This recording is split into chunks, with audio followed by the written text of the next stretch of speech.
పరం శాంతి బేహద్ పరివారమునకు బేహద్ ఆత్మిక సోదరి సోదరులకు బాపూజీ దశరథ్ భాయ్ పటేల్ తెలుగు ఛానల్కు స్వాగతం. బేహద్ శ్రేష్ఠ ఆత్మలందరూ, జాగృతమైన ఆత్మలందరూ, బేహద్ పరం పరం పరం మహాన్ ఆత్మలు అందరూ చాలా చక్కగా పురుషార్థం చేస్తున్నారు అనుకుంటున్నా. ఈరోజు మనం లైవ్లో అనంతబాయి చాలా ముఖ్యమైనటువంటి జ్ఞానానికి సంబంధించిన క్వశ్చన్ ఆన్సర్స్ ఒక సెక్షన్ లాగా మనకు చెప్తూ ఉన్నారు. ప్రేమ అనేది జీవితంలో చాలా ముఖ్యమైనది. ప్రేమించడం నేర్చుకోవాలి అంటారు, మరి ప్రేమను నిలుపుకోవాలని కూడా అంటారు. అసలు ప్రేమ యొక్క పరిభాష ఏంటి? ఆత్మిక ప్రేమ, దైహిక ప్రేమ, దీని యొక్క తేడా ఏంటి అనే ప్రశ్న అడుగుతున్నారు అన్నయ్యను. దానికి సమాధానం అన్నయ్య చెప్తూ ఉన్నారు. ఆత్మ యొక్క స్వధర్మం సత్ చిత్త ఆనంద స్వరూపం. ఎవరైతే ఆత్మస్వరూపంలో ఉంటూ ఉంటారో వాళ్ళ అందరితోటి కూడా యథార్థమైనటువంటి ప్రేమ కలిగి ఉంటారు. యథార్థమైన ప్రేమ అంటే ఆత్మిక ప్రేమ. ఆత్మాభిమాని స్థితిలో ఉన్నప్పుడు అన్కండిషనల్ ప్రేమగా ఉంటూ ఉంటుంది. ఇది అలౌకికమైన ప్రేమ, ప్రపంచం మొత్తానికి పంచగలుగుతూ ఉంటారు. కానీ మానవుడు స్వార్థపూరితంగా మారినప్పుడు కండిషనల్ పెట్టుకుంటూ ఉంటారు. ఒక వ్యక్తితోటి, ఒక్కళ్ళతోటి, పదార్థంతో, వ్యక్తులతోటి ఇలా ఉంటుంది. ప్రేమ యొక్క పరిభాష అంటే ప్రేమ పంచటం, అందరినీ సమానంగా చూడటం. అందుకని బాపూజీ చెప్తారు, ప్యార్ హీ పవర్ హై అంటాడు. ప్రేమ ఒక శక్తి, అదొక పవర్ ఇస్తూ ఉంటుంది. ఇది భావనలు బట్టి, వ్యక్తి యొక్క స్వభావ సంస్కారాలను బట్టి మారిపోతూ ఉంటుంది. ఎప్పుడైతే మీరు ఆత్మాభిమాని స్థితిలోకి వెళ్ళిపోతూ ఉంటారో ఆత్మిక ప్రేమను చూపించగలుగుతూ ఉంటారు. కానీ మానవులు కూడా మరి కర్మ సంబంధాల్లో, కర్మ బంధనాల్లో ఇరుక్కుపోతూ దేహము, దేహ సంబంధికుల వరకే అంటూ స్వార్థంలో ఉంటూ ఉంటారు. ఇంకా అసలైన ప్రేమ యొక్క నిర్వచనం, అర్థము వాళ్ళకు తెలియదు. ఈనాటి మానవుల్లో కోరికలు పెరిగిపోతూ ఉన్నాయి. ఆత్మ యొక్క మూల స్వరూపము, స్వభావం కూడా మారిపోతూ ఉంది. అసలైనటువంటి ప్రేమ త్యాగాన్ని కోరుతూ ఉంటుంది, ఇవ్వటం నేర్పుతుంది. సంస్కారాలు కూడా పరివర్తన. ఎవరి మీద అయితే ప్రేమ ఉంటుందో వాళ్ళ కోసం ఏదైనా త్యాగం చేస్తూ ఉంటారు, మారిపోతూ ఉంటారు. ఇదే అన్కండిషనల్ ప్రేమ అని అంటూ ఉంటారు. ఇది విశ్వం గురించి చెప్తూ ఉంటుంది, అనంతం గురించి చెప్తూ ఉంటుంది. ప్రతి వ్యక్తి కూడా నేర్చుకోవాల్సింది ఇదే. ఏంటది? మీ యొక్క ఆత్మ యొక్క విశేషతను తెలుసుకొని, అర్థం చేసుకొని, గుర్తించి మిమ్మల్ని మీరు తెలుసుకోవటం. ఎంతవరకు అయితే మిమ్మల్ని మీరు తెలుసుకోలేరో అసలు ఆత్మ యొక్క లక్ష్యాన్ని కూడా తెలుసుకోలేరు. ఆత్మ మూల స్వరూపాన్ని తెలుసుకోవాలి. శరీరం గురించి, డిగ్రీ గురించి, లేకపోతే బేహద్ ఆత్మల హద్దులో వాళ్ళ, బేహద్ వాళ్ళ తెలుసుకోలేకపోతే మనము ప్రేమ స్వరూపంలో ఉండలేము. మరి అందరికీ ప్రేమను పంచే వాళ్ళే బేహద్ పిల్లలు. వాళ్ళు దయాస్వరూపులుగా ఉంటారు, ప్రేమ స్వరూపులుగా ఉంటారు అని అంటూ ఉంటారు కదా. మీ హృదయం ప్రేమతో నిండిపోతుంది, యూనివర్సల్ అన్కండిషనల్గా ఉన్నప్పుడే.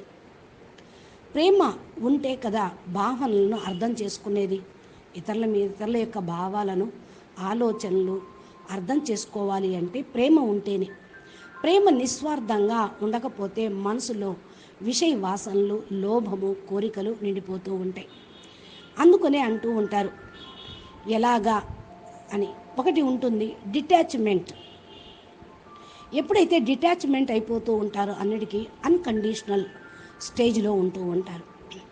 అటాచ్మెంట్ ఉన్న ఈ వస్తువు, వ్యక్తి, పదార్థాలతోటి కండిషనల్లోకి వస్తూ ఉంటారు, అంటే హద్దులోకి వచ్చేస్తూ ఉంటారు.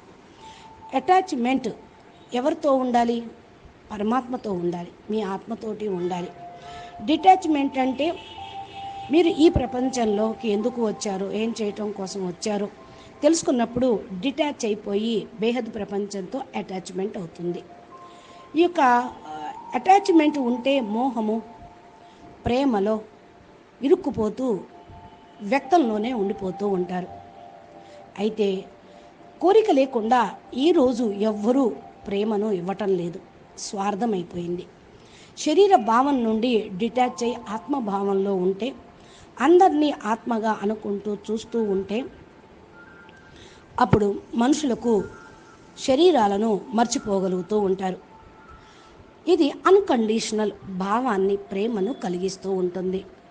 ఆత్మస్వరూపంలో చూస్తూ న్యారా ప్యారాగా ఉండండి అని జ్ఞానం నేర్పుతుంది. దేహ సంబంధికులందరినీ దేహంతో కాన్షియస్ లవ్లో ఉండకండి. వీళ్ళు అందరూ కూడా ఆత్మలే అనుకుంటే ఆ ప్రేమ ఇలాంటి స్థితి ఈ లోకంలోనే కాదు పై లోకంలో కూడా ఉంటూ ఉంటుంది. దేహం యొక్క రిస్తాలు అటాచ్మెంట్ ఉంటే వాళ్ళు ఇక్కడే ఉండిపోతారు, హద్దులోనే ఉండిపోతారు.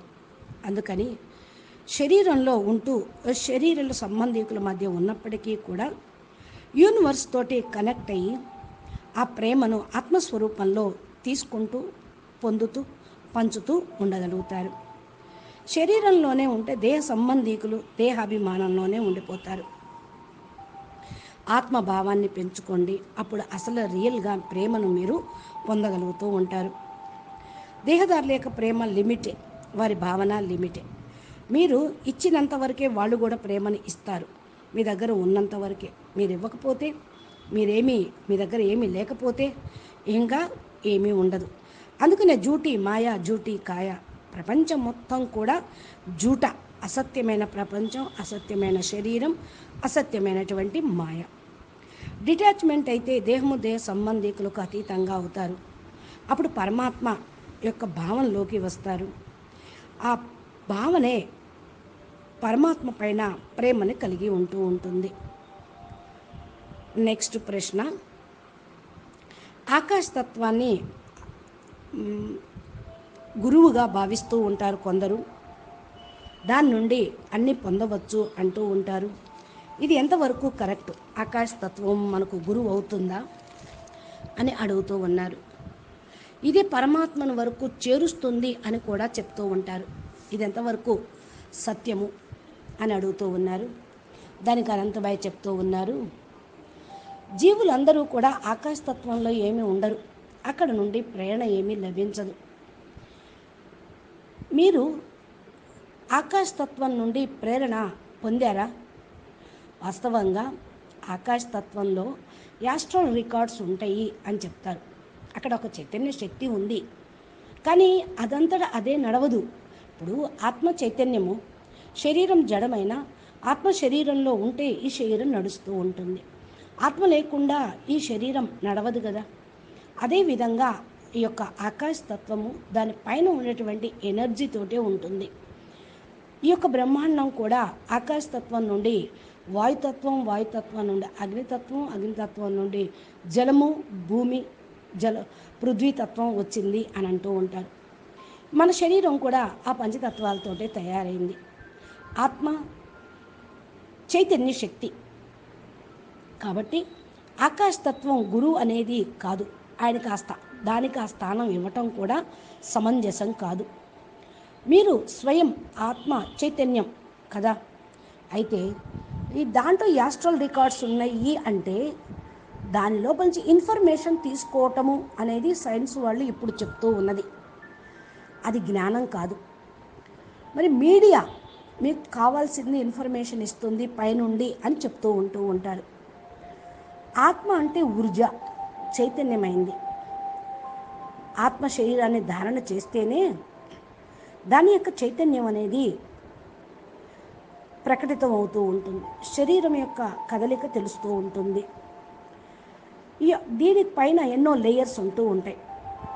ఈ శరీరానికి ఆత్మ పైన ఉన్నటువంటి లేయర్స్ని క్రాస్ చేస్తే సూక్ష్మ కారణ జగత్తును దాటి పరమతత్వాల ప్రపంచంలోకి వెళ్ళగలుగుతూ ఉంటారు. అక్కడ పరమానంద స్థితి ఉంటుంది, తర్వాత పరం లైట్ స్థితి ఉంటుంది, తర్వాత బేహద్దు ఆనందము, పరమానందం అనేది మీరు పొందగలుగుతూ ఉంటారు. ఆత్మ స్వయం ప్రకాశవంతమైనదే. ఆకాశతత్వం నుండి ప్రేరణ వస్తుంది అని అంటూ ఉంటారు, కానీ అది కరెక్ట్ కాదు. ప్రేరణ అనేది ఆత్మ చైతన్యం ఇస్తుంది, దానిలో ఉన్న శక్తి ఇస్తూ ఉంది. దానిలో చైతన్యము ఆత్మే లేనప్పుడు ఎలా? తత్వం ఎప్పటికైనా జడమే, కాకపోతే దాంట్లో పవరు, పర్సంటేజీ, మరి క్వాలిటీ, క్వాంటిటీ, దీంట్లో తేడా ఉంటుందన్నమాట. అచ్చా, నెక్స్ట్ ప్రశ్న, కాలము అంటే ఏంటి? కాలము యొక్క పరిభాష ఏంటి? కాలము అంటే అన్నయ్య చెప్తున్నారు, కాలము అంటే గతి, కాలము అంటే సమయం, కాలము అంటే మృత్యువు. కాలము గురించి బాపూజీ ఒక వీడియోలో కూడా చెప్పారు. కాలం అంటే పవర్ అని కూడా అంటూ ఉంటారు. దీని గురించి ఇంకా బాపూజీనే వివరంగా చెప్తే మనకు బాగా అర్థమవుతుంది. అది బాపూజీ ద్వారా తెలుసుకుందాము. నెక్స్ట్ క్వశ్చన్ అంటున్నారు అనంతభాయ్, వాకింగ్ ఎక్సర్సైజు బాడీని ఫిట్నెస్గా చేస్తూ ఉంటుంది. ఇది ఎంతవరకు అవసరము? మరి ఇది ఎక్సర్సైజ్ మైండ్ను మరి క్లియర్గా చేస్తుంది అని అంటారు. దీని యొక్క వివరం చెప్పండి గురూజీ అని అడుగుతున్నారు ఓ ప్రశ్న. దానికి అనంతభాయ్ చెప్తూ ఉన్నారు, మైండ్కు ఎక్సర్సైజ్ అంటే మంచి ఆలోచనలు చేయటం. బుద్ధి ద్వారా, మైండ్ అంటే మనసు అనుకుంటారు, మైండ్ లోపల పాజిటివ్ ఆలోచనలు గనక చేస్తూ ఉంటే మనసు బుద్ధి ఆరోగ్యంగా ఉంటుంది. మనసు బుద్ధి సంస్కారాలు ఆరోగ్యంగా ఉంటే ఆత్మ ఆరోగ్యంగా ఉన్నట్లే, ఆధ్యాత్మికంగా ఆరోగ్యంగా కూడా ఉన్నట్లే. అవ్యక్తవాణిలో చెప్తూ ఉంటారు, రూహాన్ని డ్రిల్ చెయ్యండి అని. ఆకారి, సాకారి, నిరాకారిగా అవుతూ ఉండండి, అశరీరిగా అవ్వండి, మళ్ళీ అవసరమైనప్పుడు శరీరంలోకి రండి. ఇది ఆత్మకు సంబంధించిన ఎక్సర్సైజ్ అంటారు. ఇలా చేస్తూ ఉంటే ఆత్మలో ఉన్నటువంటి జన్మ జన్మాంతరాల వికర్మలన్నీ కూడా ఖతమైపోతాయి, మనసు బుద్ధి పవిత్రంగా అయిపోతుంది. అసలు యోగమే మైండ్కి ఎక్సర్సైజు. ఆత్మను జాగృతం చేసుకునేదే బేహద్దు యోగం చేయించేదే, ఆత్మ బలంని పెంచేది. ఇంకా ఆధ్యాత్మిక దృష్టితోటి చూస్తే చాలామంది అంటూ ఉంటారు, empty mind is devils workshop అని. ఖాళీగా మైండ్ కనుక ఉంచితే అది దెయ్యాల కొంప అవుతుంది అంటూ ఉంటారు. కానీ ఈ విధంగా కాకుండా ఎంటీ మైండ్ అనేది ఎప్పుడూ ఉండదు, అది ఆలోచనలు చేస్తూనే ఉంటుంది. ఎప్పుడైతే మన జ్ఞానంలో ఉంటూ ఉంటామో ఆలోచన లేనటువంటి స్థితి తయారు చేసుకోవటం అనేది జరుగుతూ ఉంటుంది. అప్పుడు మరి ఏమి డెవిల్స్ ఏం రావు కదా. జ్ఞానులు, యోగులు నిస్సంకల్ప స్థితి కోసం సాధన చేస్తూ ఉంటారు. జ్ఞానపరమైన ఆలోచనలు శక్తిని ఇస్తూ ఉంటాయి, శాంతి ఆనందాన్ని కూడా కలిగిస్తూ ఉంటాయి. ఇది మీ యొక్క నేచర్ని కూడా మార్చేస్తూ ఉంటుంది. ఏది? మైండ్ కనుక హల్కాగా ఉంటూ, పవిత్రంగా ఉంటూ, రిఫ్రెష్గా ఉంటూ, ఎక్సర్సైజులో ఉంటే మీ యొక్క ప్రకృతిని, నేచర్ని కూడా పరివర్తన చేస్తూ ఉంటుంది. అందుకని గీతలో చెప్పారు, జ్ఞానాన్ని మించిన శ్రేష్టమైన వస్తువు ఈ ప్రపంచంలో మరొకటి లేనే లేదు అని. మైండ్లో జ్ఞానం ఉంది అంటే జ్ఞానయుతంగా జీవించగలుగుతా, లేకపోతే అజ్ఞానం అన్నట్లే కదా. జ్ఞానయోగ మార్గంలో మైండ్ను నిస్సంకల్పంగా ఉంచటం చాలా గొప్ప స్టేజ్ అన్నమాట. ఏదైతే మరి జ్ఞాన మార్గంలో నిస్సంకల్పంగా ఉండటము అంటే మంచికి చెడుకి అతీతంగా అవ్వటం, ఈ స్థితప్రజ్ఞ స్టేజ్కి వెళ్ళిన వాళ్ళు ఈ యొక్క స్థితిని పొందుతూ ఉంటారు. జ్ఞానం యొక్క జీవితం చాలా మంచిది. చాలామంది అంటూ ఉంటారు, జ్ఞానం జీవితంలో ఎందుకు ఉపయోగం పడుతుంది అని. మన బుద్ధిని, సంస్కారాలని పరివర్తన చేసుకోవటం కోసం జ్ఞానం అనేది అవసరం. జ్ఞానంతో జ్ఞాన స్వరూపంగా కావాలి. అప్పుడు మీరు నేర్చుకున్న జ్ఞానము సంస్కారాన్ని నేర్పుతూ ఉంటుంది. దీన్ని అనుభవీ మూర్తిగా కూడా మీరు పొందగలుగుతూ ఉంటారు. మీ డ్యూటీగా మీరు చక్కగా ధారణ చేస్తూ ఉండండి, నిస్సంకల్పంగా ఉండండి. జ్ఞానం ఇదే మనకు నేర్పుతూ ఉంటుంది. కృష్ణుడు కూడా గీతా జ్ఞానం మొత్తం అర్జునుడికి చెప్పి తర్వాత వినదంతా కూడా మర్చిపో, కేవలం సమర్పణ భావన, పరివర్తన భావన, మన్మన భవ, నష్టో మోహ సుమతి స్వరూపంగా కండి అని చెప్పేశాడు. అంటే ఏంటి? జ్ఞానము అనేది స్వరూపంలోకి వచ్చినప్పుడు, ధారణంలోకి తీసుకొచ్చుకున్నప్పుడు జ్ఞానం అవసరం లేదు ఇక, అంటే అదే స్వరూపంగా అయిపోతుంది. అదే బాపూజీ చెప్పిన వ్యక్తవాణిలో కూడా జ్ఞాన స్వరూపంగా కండి అని చెప్తూ ఉంటారు. ఇక జ్ఞానం వినాల్సిన అవసరం ఏమీ లేదు అనేమి కూడా ఏమీ లేదు. జ్ఞానం విని జ్ఞాన స్వరూపంగా అయితే పరమసత్యం వైపుకి మీరు నడుస్తూ ఉంటారు. పరమాత్మను మర్చిపోరు, అనుభూతి చెందుతూ ఉంటారు. పరంపిత పరమాత్మను గుర్తించటం, అంగీకరించటం, తెలుసుకోవటం కోసమే ఈ జ్ఞానం. జ్ఞానం ద్వారా తెలుసుకున్న తర్వాత ఇక ఆయన వదిలిపెట్టరు, ఆయన చెప్పింది ఫాలో చేస్తూ ఉంటారు. ఆయన కర్తవ్యమే మన కర్తవ్యంగా నిర్ణయించుకుంటూ ఉంటారు. స్వపరివర్తన చేసుకుంటారు. స్వపరివర్తనే విశ్వ పరివర్తనకు ఆధారమవుతుంది. జ్ఞాన స్వరూపంగా కాకపోతే ఫాల్తుగా మీ జీవితము, మీ సమయము అంతా కూడా వేస్ట్ అవుతూ ఉంటుంది. కాబట్టి ఇది చాలా అవసరము జీవితంలో. నెక్స్ట్ ప్రశ్న, ఆధ్యాత్మికతోటి ఆరోగ్యం, బాడీ హెల్త్ బాగుపడుతుందా అని అడుగుతూ ఉన్నారు. ఆరోగ్యానికి ఆధ్యాత్మికతకు సంబంధం ఉన్నది, కానీ ఇక్కడ దానితోటి ఆరోగ్యం వస్తుంది అని చెప్పలేం. ఎందుకంటే నేను చాలామందిని గురువుల్ని చూశాను, పెద్ద పెద్ద మహాత్ములు, వాళ్ళు ఆధ్యాత్మికవేత్తలు అయినా కూడా వాళ్ళు మరి క్యాన్సర్లతోటి ఎంతోమంది చనిపోయారు, అనారోగ్యంతో కూడా శరీరాన్ని వదిలేశారు. మరి వాళ్ళ దగ్గర ఆధ్యాత్మికత లేదన్నట్ట, జ్ఞానం లేదన్నట్ట? కాదు కదా. ఆధ్యాత్మికత అనేది ఆత్మను శుద్ధి చేస్తుంది, ఆత్మకు గమ్యాన్ని చూపిస్తుంది, ఉన్నతిలోకి తీసుకొని వెళ్తుంది. ఇక శరీరానికి అనారోగ్యం అని అంటూ ఉంటారా? ఇవి దేహము కర్మ అనుసారంగా లభిస్తూ ఉంటాయి. ఈ దేహానికి అనేక జన్మలేక కర్మ ఫలాలు రోగం రూపంలో వస్తూ ఉంటాయి. మరి ఈ జన్మలో ఆధ్యాత్మికతను ధారణ చేస్తూ ఉండవచ్చు, అన్నంత మాత్రాన శరీరానికి రోగం రాదు అనేది ఏమీ లేదు. అనేక జన్మలు ఇవి సూక్ష్మ స్థూల కారణ శరీరాల్లో కూడా రికార్డింగ్ అయి ఉంటాయి. ఆ కర్మల యొక్క ఫలితాలు, లెక్కాచారాలు శరీరం తప్పకుండా అనారోగ్యాన్ని తీసుకొని వస్తూ ఉంటుంది. మరి రమణ మహర్షి లాంటి వాళ్ళు, గుల్జార్ దాది లాంటి వాళ్ళు, బీకేళ్ళు ఎంతోమంది మరి క్యాన్సర్ తోటి బాధపడి చనిపోయిన వాళ్ళే.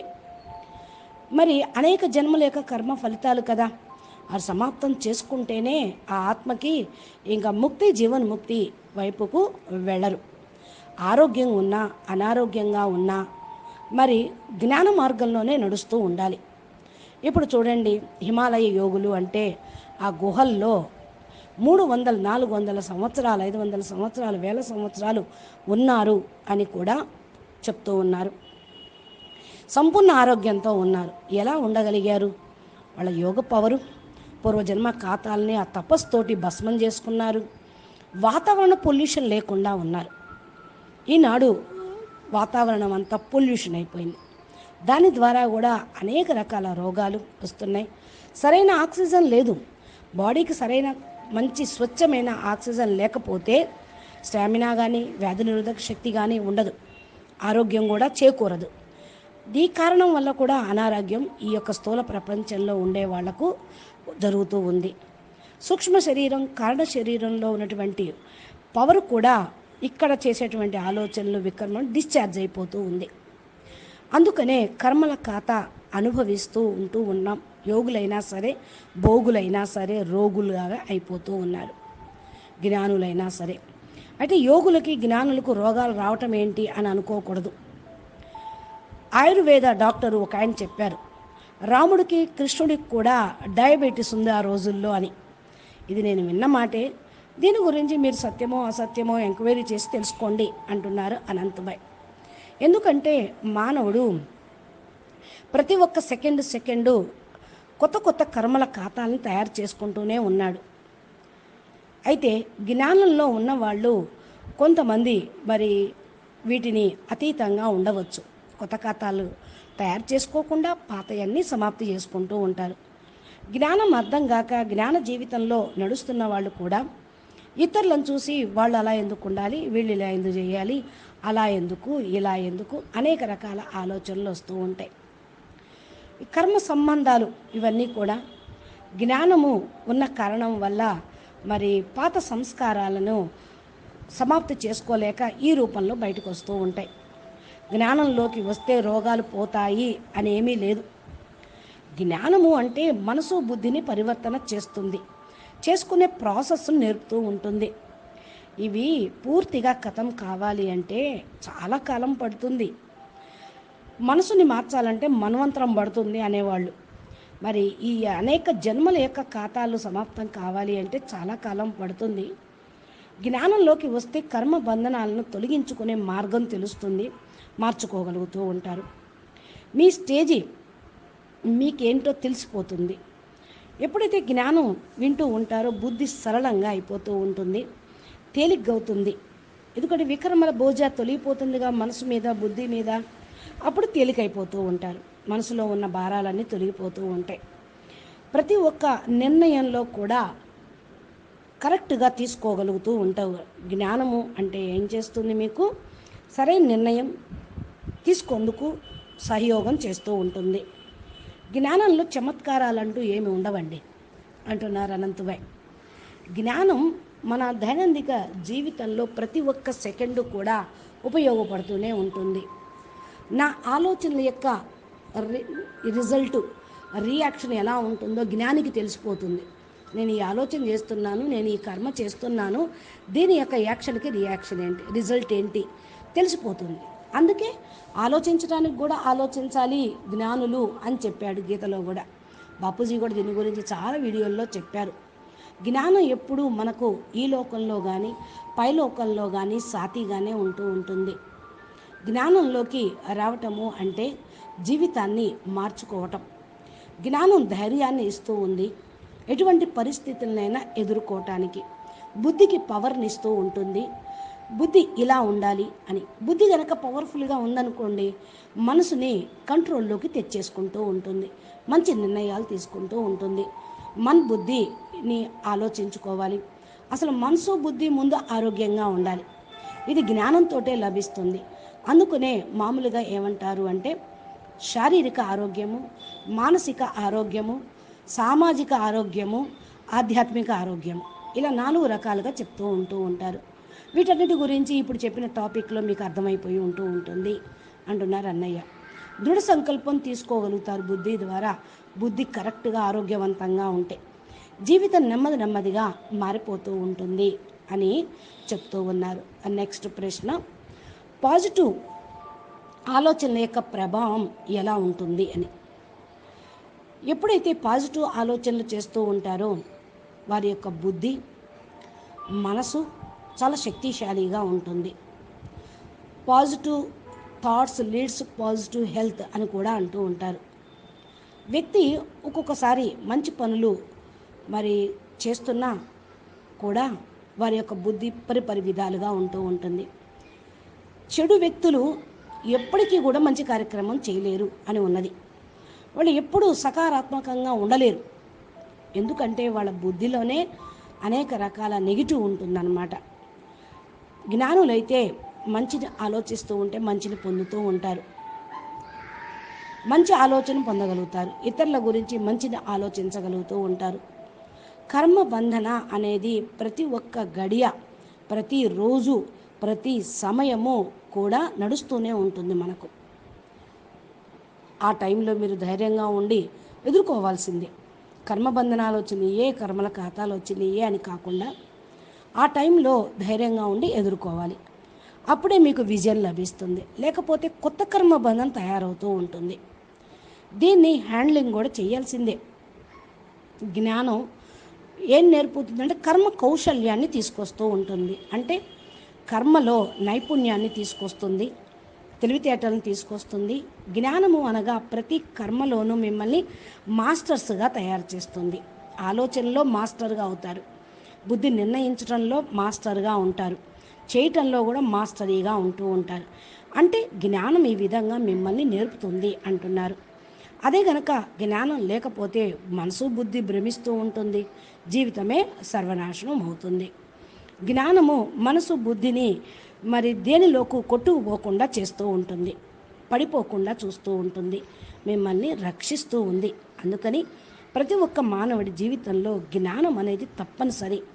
జ్ఞానము అంటే ఏంటి? తెలుసుకోవటం, మిమ్మల్ని మీరు తెలుసుకోవటం, కర్మ సిద్ధాంతాన్ని తెలుసుకోవటం, జన్మ మరణ చక్రాలను తెలుసుకోవటం, పునర్జన్మ సిద్ధాంతాన్ని నమ్మటం, మరి ఈ సృష్టి యొక్క ఆది మధ్యంత జ్ఞానాన్ని నమ్మటం, ఇన్ఫర్మేషన్ అన్నిటి గురించి ఇస్తూ ఉంటుంది. కాబట్టి ఎవరైతే ఈ జ్ఞానాన్ని తెలుసుకుంటూ ఉంటారో వాళ్ళ లెక్కాచారాలని కూడా సమాప్తం చేసుకుంటూ ఉంటారు.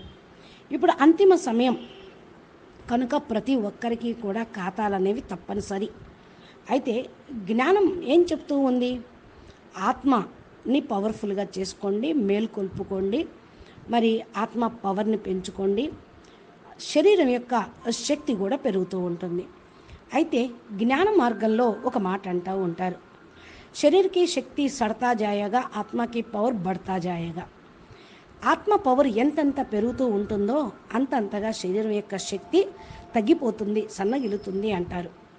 అయితే దీని అర్థం నాకు ఫస్ట్లో తెలియలేదు అంటున్నారు అనంతభాయ్. ఇప్పుడు చాలామంది ఆధ్యాత్మిక సాధకులను చూస్తూ ఉంటే వాళ్ళు ఇది ఎంత కరెక్ట్గా ఉందో అనేది అర్థమవుతూ ఉంది. అందరి ఎడల కూడా జ్ఞాన మార్గంలో ఉంటే మీరు అందరి ఎడల సమభావన అనేది ఉంటుంది. మనసుని స్వస్థంగా ఉంచుకోండి, శరీరాన్ని కూడా ఆరోగ్యంగా ఉంచుకోండి. దీనికోసం వ్యాయామం చేయాల్సి వస్తే చెయ్యండి, ప్రాణాయామం చేయండి, ఓంకారాన్ని జపం చేయండి. మరి అనేక యోగా కామెంటరీస్ ఉన్నాయి, రామ్దేవ్ బాబా వీడియోలు ఉన్నాయి చక్కగా. ఎందుకంటే ఈ శరీరం చాలా విలువైనది. శారీరక ఆరోగ్యం బాగోలేకపోతే మనసు కూర్చోబెట్టి మీరు యోగం చేయలేరు. అందుకని ఏది చెయ్యాలో అది ఇప్పుడు చెయ్యండి. ఇప్పుడు కాదులే ఇంక తర్వాత చేద్దాము అంటే అప్పుడు చేయలేకపోవచ్చు. ఇప్పుడు వయసు సమయము మీకు లభించింది. ఈ శరీరాన్ని మరి ఆరోగ్యవంతంగా తయారు చేసుకోండి. మీరు చాలామంది చెప్తారు ఓంకారాన్ని జపం చేస్తే మైండ్ కూడా ఫ్రెష్గా అవుతుంది అని. అనులోమ విలోమం చేయండి, ప్రాణాయామం చేయండి. దీంతో శారీరక ఆరోగ్యం, దృఢత్వము, స్థిరత్వము అని కూడా వస్తుంది. శరీరం బాగుంటే మనసు బుద్ధి కూడా చక్కగా పనిచేస్తూ ఉంటుంది. ఆరోగ్యంగా ఉంటేనే మనం ఈ భూమి మీద ఏది చేయాలో అది చేయగలుగుతాం, లేకపోతే చేయకుండానే వెళ్ళిపోతాం. అందుకని మళ్ళీ ఎంత చేసినా అనారోగ్యం ఉంటుంది. అంటే ఈ భూమి మీద ఉన్న తమో ప్రధానమైన వాయుమండలం, వాతావరణం, మానవుడు స్వార్థపరుడై ఈ వాతావరణాన్ని పూర్తిగా ఖరాబ్ చేశాడు. ఇది ఎలా ఖరాబ్ అయిందో మీకు తెలుసు. ఈనాడు ప్రపంచంలో ఫ్యాక్టరీలు, శాటిలైట్స్ అన్ని రకాలుగా పెట్టేశాడు. అప్పుడే గనక మరి నీళ్ళతో నడిచే మోటార్లు, లేకపోతే వాటర్తో, ఆక్సిజన్తో, హైడ్రోజన్తో నడిచేయి ఇవన్నీ కనిపెడితే ఇంత పొల్యూషన్ ఉండేది కాదు.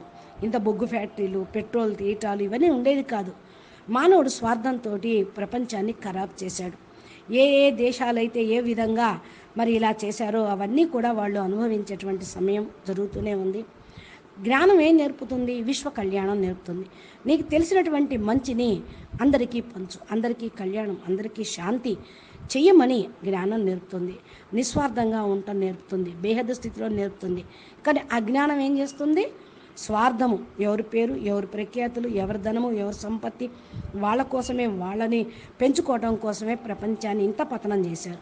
దీనివల్ల శారీరకంగా, మానసికంగా, ఆత్మికంగా, ఆధ్యాత్మికంగా కూడా పూర్తిగా పతనం అయిపోతూ ఉంది. కాబట్టి జ్ఞానులు, యోగులు ఏం చెయ్యాలో, ఏ విధంగా జీవించాలో జ్ఞానం నేర్పుతుంది. జ్ఞానం జీవితానికి చాలా అవసరం. అందుకని జ్ఞానదానమే మహాదానం అన్నారు. ఎవరైతే జీవితంలో దీన్ని ధారణ చేస్తూ ఉంటారో వాళ్ళు పరివర్తన అయితే వాళ్ళ ద్వారా అనేక మందికి కూడా ఈ యొక్క సందేశం అనేది అందుతూ ఉంటుంది. అచ్చా, పరం శాంతి, నమస్తే, ధన్యవాదాలు. బాపూజీ దశరథ్ భాయ్ పటేల్ తెలుగు ఛానల్లో బాపూజీ చెప్పేటువంటి వీడియోలు, అనంతభాయ్ ఇన్స్పిరేషన్, మోటివేషన్ వీడియోలు, మా చెప్పే దివ్య సందేశాలు ప్లేలిస్ట్లో ఉన్నాయి. మీరు మా ఛానల్ని సబ్స్క్రైబ్ చేసి గంట సింబల్ని ప్రెస్ చేస్తే నోటిఫికేషన్ రూపంలో బాపూజీ చెప్పే వీడియోలు మీ సెల్ ఫోన్కి వస్తాయి. మీరు విని మీరు పరివర్తన చేసుకొని దీనివల్ల లాభాన్ని పొంది ఎవరికైతే మీరు లాభాన్ని కలిగించాలి అనుకుంటారో వాళ్ళకు షేర్ చేయండి. నమస్తే, ధన్యవాదాలు. పరం శాంతి.